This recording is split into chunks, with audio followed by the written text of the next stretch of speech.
Welcome back to the fifth episode of Lexavant Colloquium. Today we have a very interesting guest with us all the way from the United States of America, the CEO and founder of Docket Alarm. Hello, sir. Hi, how you doing? Welcome to the Colloquium. I hope you're doing well. I'm doing well. Thanks for having me. Thank you for joining our conversation, and I hope that today's conversation will be enjoyed by you as well as all the other viewers of this video. Yes, sir. Thank you. So, to begin with, we have been researching about Docket Alarm and all the other ventures that you have been in. So, sir, by researching, we got to know that the Docket Alarm is a kind of legal research providing firm or company based in the US. So, sir, we just want to know that it has been more than 6 years of Docket Alarm.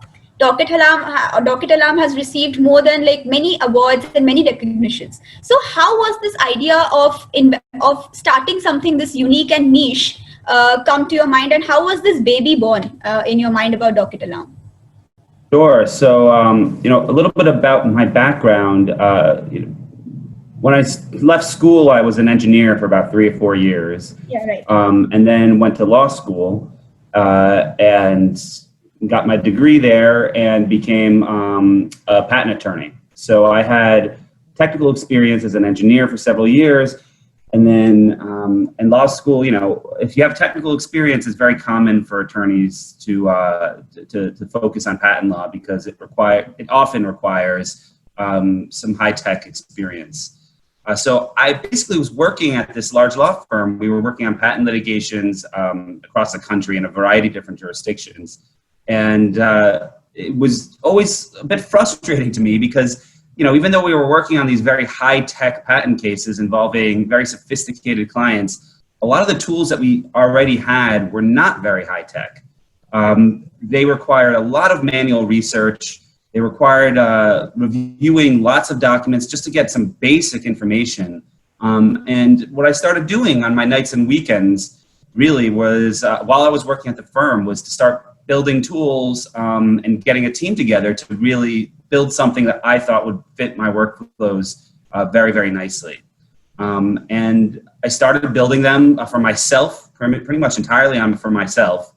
Then other people in the law firm started using them.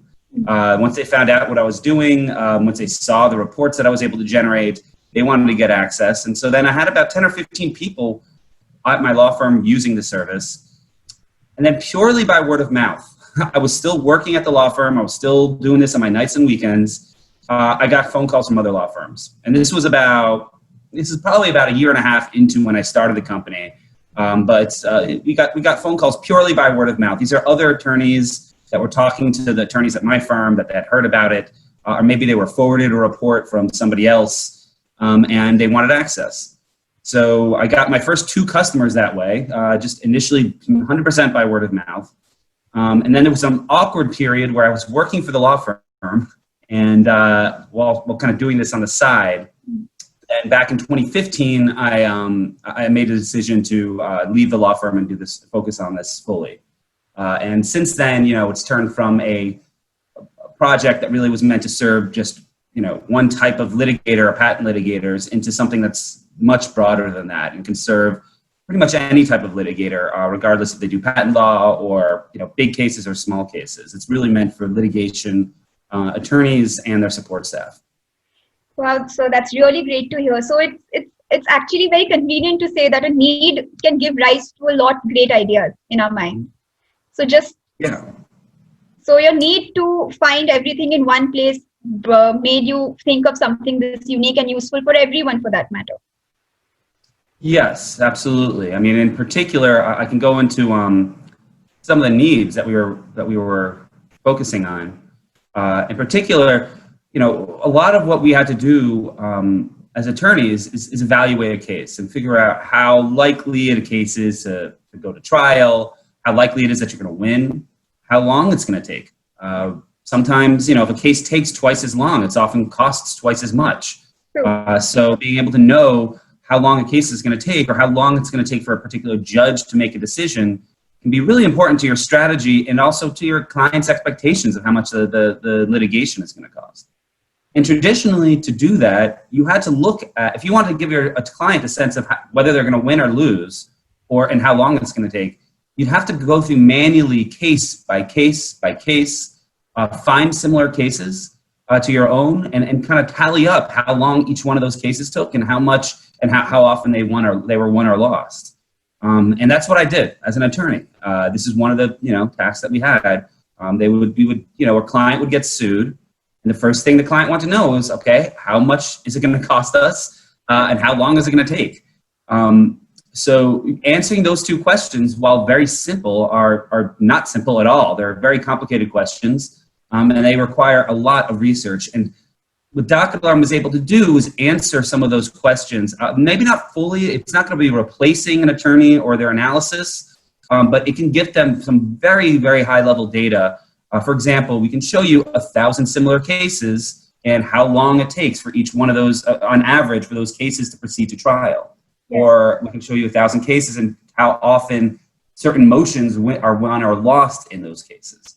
So it can be a very helpful tool to kind of speed up that research process and tell clients very quickly how long things are going to take and what the likelihood of winning is. Very good. So that's really great. So, sir, you just mentioned that you shifted your career from electrical engineering to law. Yes. We want to know that what encouraged you to do so, or what came to your mind when you decided to pursue law after doing engineering? Because we know that engineering is also a very tiresome, tedious, and a very, very difficult course, and so is legal profession as well. So was it that you always wanted to do it this way, or what happened and what changed? It's interesting how many similarities there are between engineering and law. There's a lot of differences too, but in both, they're both very detail-oriented professions. If you have one little typo in your computer code, the whole software can totally, will not work. Similarly, if you cite a case incorrectly in law, or you cite a statute incorrectly, you can lose a huge amount of credibility with the court and potentially, have an adverse. The judge can rule adversely against you. So they're both very detail-oriented. They require a lot of the same skills, actually. There's some significant differences, but I was always interested in law, even when I was applying after undergrad, after I finished school, I applied to law school, I applied to jobs.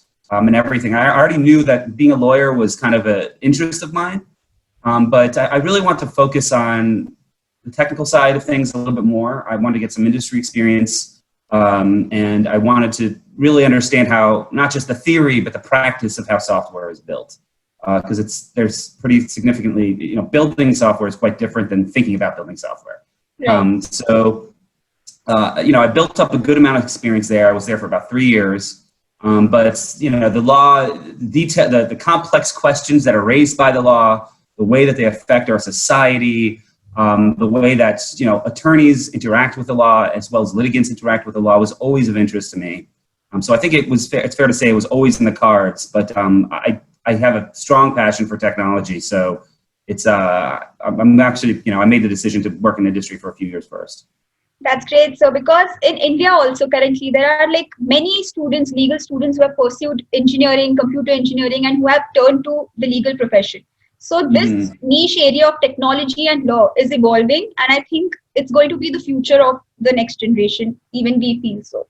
So yeah, there's a huge, for anyone who's watching this, who's an engineer and thinking about going into law, I definitely do it. I mean, there's a huge number of unsolved problems in law that can be solved, that actually technology today is actually getting very good at solving. It's really only something that's recent. I'd say only in the last 5 years, really. So now the time is really ripe, I think, for technologists to start solving these problems. I think there was a big wave about 10 years ago of large companies getting into this, but quite honestly, the technology wasn't there to solve the problems about 10 years ago.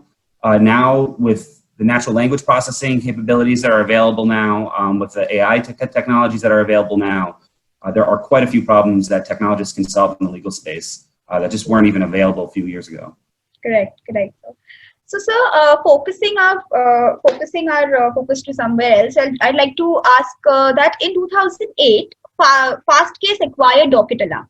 So, Right. how has that shaped Docket Alarm, and how has your relationships being affected because of the same with Fastcase, and what changes have it brought in your functioning in Docket Sure. So I'll give a little bit of background on Fastcase. Alarm? So Fastcase is now the parent company of Docket Alarm.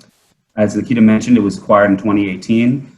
I actually met the folks from Fastcase very soon after I left the company, left my law firm. So as I mentioned, I was kind of doing my nights and weekends working on this, and then I quit the law firm in 2015. It was August 2015, and I pretty soon after that went to all these conferences. You know, when you're working full time, you can't go to conferences, right? Or you can't do, when it's a nights and weekends project, it's very hard to actually go out there and start marketing your services. So I wasn't really doing any of that until I left the law firm. And then I went to my first conference, and I was still very much a little startup. I had a little booth set up, but I was very proud of it. I got everything printed and made. And those are things that, if you're starting business, are pretty important. You have to actually get your marketing materials. You have to get a conference calendar set up. You have to get your marketing plans all set up. Those are things that they don't teach you in law school or in engineering school, but you kind of have to learn as you go. So I started that up in the first conference I went to. I remember I had this little booth, and Fastcase was there at the conference as well.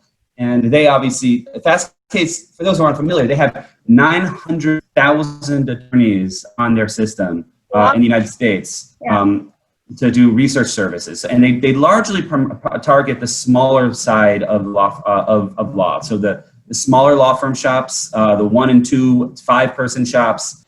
They have a large number of large firms too, but they have a massive number of small law firms and a huge amount of usage. And they came over to me, we shook hands, we talked about our vision of where we see the legal services going in the next 5 or 10 years. And it was just like a light bulb went off. We really clicked. It was honestly, more than anything, was a personal connection I had with the founders, Ed Walters and Phil Rosenthal of Fastcase. Anyone who's watching this, if they have a chance to meet Ed or Phil, they're great people. They have been in this space for 20 years. They know the market inside and out, and they see where the market's going to, where it's going towards. And we just started chatting and connected. And I remember it was either a 5:30 or 6 a.m. flight leaving that conference. It was a really horrible flight, very early in the morning. And it just so happened that Phil, who was the president of Fastcase, he was also in that flight. And it was just a little bit of coincidence. And he saw me at the time. This was my first conference I ever did as a startup company back in 2015. And I had everything on my backpack, on my bag, on my body. I didn't ship anything. I carried everything in the plane. So he sees me crawling under this horrible flight at 6 a.m. With all of this stuff. And, I think that type of hustle that it takes to, get your products out there and find the people that, that want your software and use it, it's hard. And I think Phil understood that. And we had this very good connection on, what it takes to actually build a company. And it built a rapport that we kind of grew upon over the years. That was 2015. The acquisition didn't happen until 2018. So these relationships take a long time to really come to fruition. It's just important to recognize that. But once they purchase a company, because our visions were so aligned, it's more than anything, they've accelerated it. We now are in far more large law firms. We have, large law firms where there's 500 attorneys that are using our services, and they're demanding attorneys. They have to get information immediately. So they've been able to really accelerate our rollout to these large law firms. They've also been able to improve our own data practices. Docket Alarm has a huge amount of data. And Fastcase has a history with dealing with data, so they've also been able to improve our data, basically the health of our data, and really advance it through staffing and a bunch of other support as well. So it's really, if anything, it's made Docket Alarm a much more solid foundation to build upon. Yeah. and also has really increased its visibility in the marketplace. Yeah, exactly. So you can say that Fastcase has provided you with lot more exposure and lot more client base than you were as a sole company or as a single person. Yeah, and by the very fact that they've been around for 20 years, Right. they have contacts at all the large law firms. The large law firms trust them, so it's been Goodwill very works. helpful. Yes, the goodwill works. So, the next point that we would like to discuss is that if Doc Alarm was established or started as of today, how would you think it would be different than how it was back then? Like, what differences you would see in Doc Alarm than it was back then, if it was started back then? So, I mean, wait, if it was started today, or are you saying what Docket Alarm is today, right now? No, if so, what I meant by the question is that if Doc Alarm started today, as in 2020, so what difference, like how different would it be than when it was started back then? So what? Well, yeah, sure. So I'll tell you, I mean, when we started Docket Alarm, we had a pretty narrow focus on patent attorneys. And we really focused on a few patent-related courts in the United States. Right. And back then, it was a lot of work to do that well. We have every single document pulled in and tagged properly. The analytics that we can show from all those documents is very strong and very rigorous. But the idea back then of expanding that to all national litigation would have been just daunting. It's just a huge amount of work. So back then, back in 2015, I had a desire to expand beyond just patent law, but I didn't really have the ability to do so. It's a huge amount of work. So if we were starting today, it's when you look at the amount of data we've pulled in, it's over 100 terabytes at this point. It's just if I were starting this again, I would be pretty daunted. I'll be honest. It's grown much bigger than what one person can actually handle. Yeah. But it's you don't have to start that small. If I was advising somebody else, that you don't have to start that large. If I was advising somebody else who wanted to do something similar, the advice I'd give is to really find a niche area of the law, do that one piece very, very, very well, and then also build in flexibility so that later on you can expand beyond other areas. That's what worked for me. I started with patent attorneys.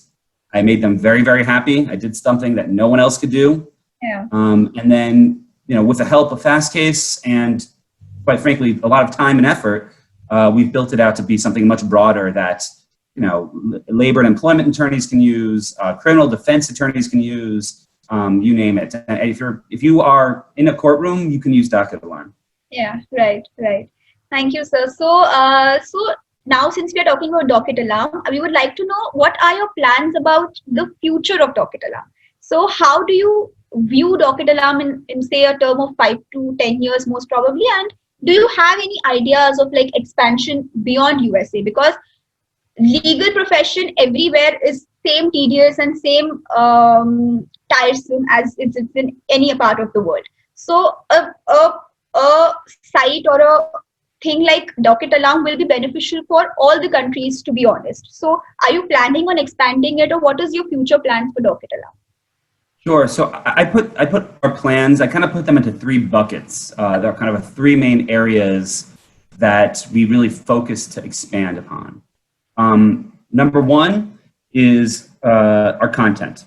Okay, it's the data that is on Docket Alarm, and as we've discussed, Docket Alarm currently has U.S. litigation, all federal litigation across 50 states, as well as I believe 25 state courts. If you're unfamiliar with the U.S. legal system, there's a federal system which handles federal cases, and then each state has its own state court system. Right. So and then there's Washington D.C. has its own state court system. So there's something like, and then the territories have their own. So there's something like, if you really wanted to add them up, there's actually hundreds of different state court systems. So we actually have our plate pretty full as far as the U.S. coverage goes, but we're now already covering all the major jurisdictions. So like in the United States, What really matters are, New York, California, Texas, Florida, Chicago, in Illinois, right? Then there's other metro areas like around Atlanta, Georgia, and basically all the major metro areas. And we now actually have all of the major U.S. metro areas covered, like Seattle as well, Cleveland in Ohio, Cincinnati. All the major metro areas are now covered by Docket Alarm, and we still have some areas that we're still finishing up. We still have to put Arizona on, for example. But it is definitely in our plans to expand beyond just U.S. legal materials. We absolutely want to add, certainly the other common law countries that adopt common law litigation. I think those are probably the ones that make the sense first. So probably that would be like Britain, Australia, South Africa, maybe. And then we're also looking towards other legal markets, being India, China, as well, the growing legal markets. So it's a little bit more, I'll tell you some difficulties and some interesting difficulties about expanding. Mainly it's because in the US, the law is very open. Everything is public record. In other countries, it's not quite the case. In other countries, sometimes obtaining these documents can be very, very, very difficult legally. Like you might be able to obtain it, but you can't actually show it to anybody. So there's quite a few more hoops we have to jump through for other countries, but we are working on it. That's the first bucket, I think, is our coverage bucket. I'll go over the other two very quickly.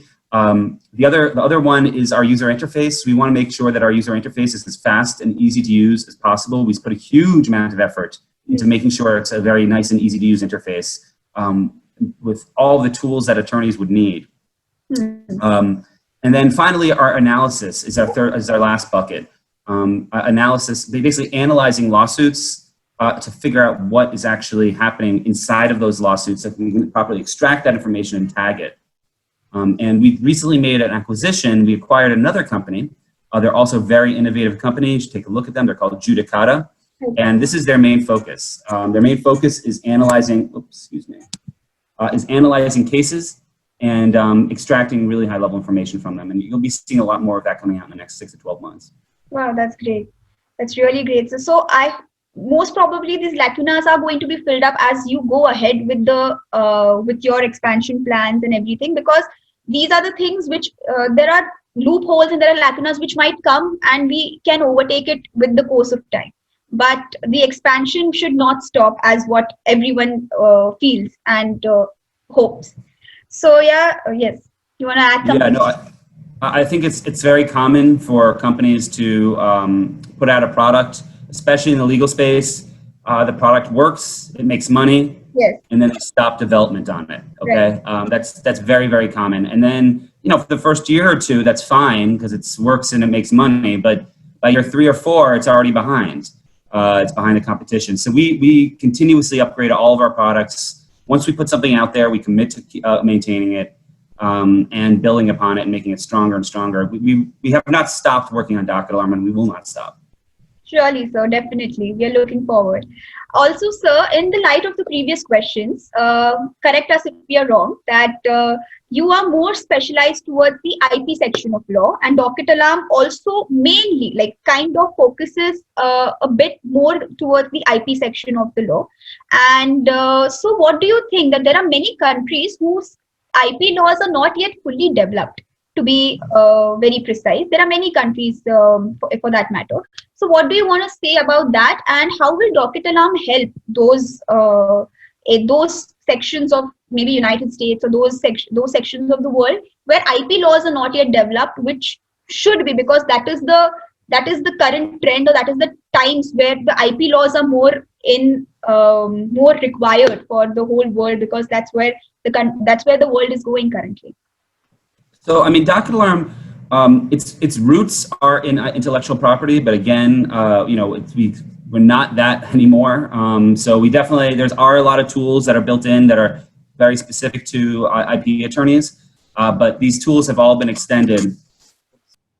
We have, so as far as other countries and what they can look to, the US does have a pretty developed IP system, and it actually can be helpful to see what the U.S. is doing. With Docket Alarm, you can get all sorts of analytics on how long does it take for an IP issue to kind of make its way through the courts. You can see all the various ways that it does make its way through the courts. There's many ways of challenging IP and also creating IP. So knowing those different ways and how they proceed through the U.S. court system can actually inform other countries on what it is to do. I'll give a perfect example of that. For example, in 2012, the United States instituted what's called a post-grant review procedure, which is commonly, often you hear the term IPRs or inter-party reviews. That's one of the terms. It's been wildly successful in the United States, wildly successful. It's the most common way to now challenge a patent. And as a result, I think it could be helpful for other countries to take a look at that and see how it's affected the US IP market. And it has done a lot of good and has done some bad as well. So, being able to analyze that and having database tools to analyze that can really inform how other countries want to set up their own IP systems. Very well, sir. So I think after watching this interview, I think many of them will have a clear idea of what needs, where people are lacking, where the countries are lacking, and how. Yeah, you can see quite a bit. Yes, right. So, sir, what, according to you, will be some issues which the new legal startups might face? So there are many new legal technological combined startups which are starting. As I said, that legal and technology is going hand in hand, and it's the new trend of the society. So what do you think that as of now, as of 2020, if there are people who want to start a legal or technological or combination startups, what are the difficulties which they might face, and how should they overcome it, or what should be done to reduce those difficulties during the beginning of the startup?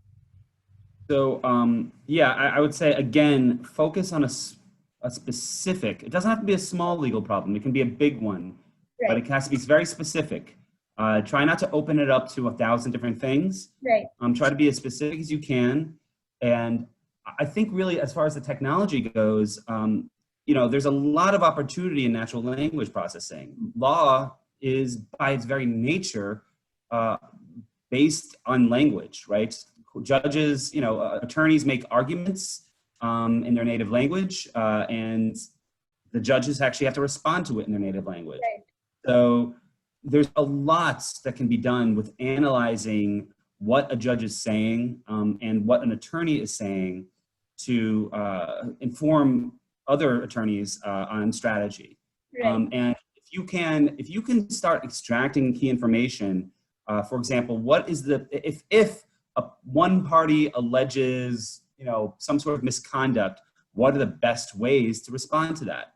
There's a lot of opportunity there, and the more that you can understand the language that's being used, the stronger tools that you can actually build out of that. So I would advise others to take a hard look at natural language processing technology and try to look through what courts are actually saying to see if there's any easy wins, any good advice you can give attorneys based on what the judges are actually saying or the other litigants are saying.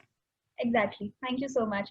Also, sir, since you have a lot of experience, like almost a decade-long experience in this tech legal entrepreneurship, so, sir, have you ever considered mentorship or venture capitalism or investment for that matter? And if so, what are the qualities you're looking for doing for the individual who you will be investing your time, money, and energy in? So I do some mentoring through schools often. They have there's often a lot of law schools have either some sort of innovation class and then also there's some technology school, engineering schools have classes on law. And I've done a whole semester with Cornell, their Cornell Tech's program, and I've mentored students there.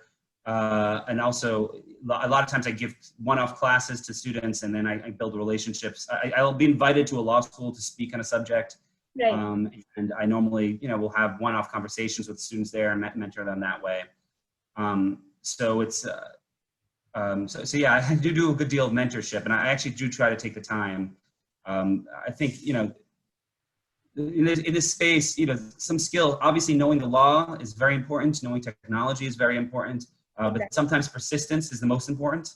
And organization is also the most important. Being able to, know exactly what has to get done when is not an easy task.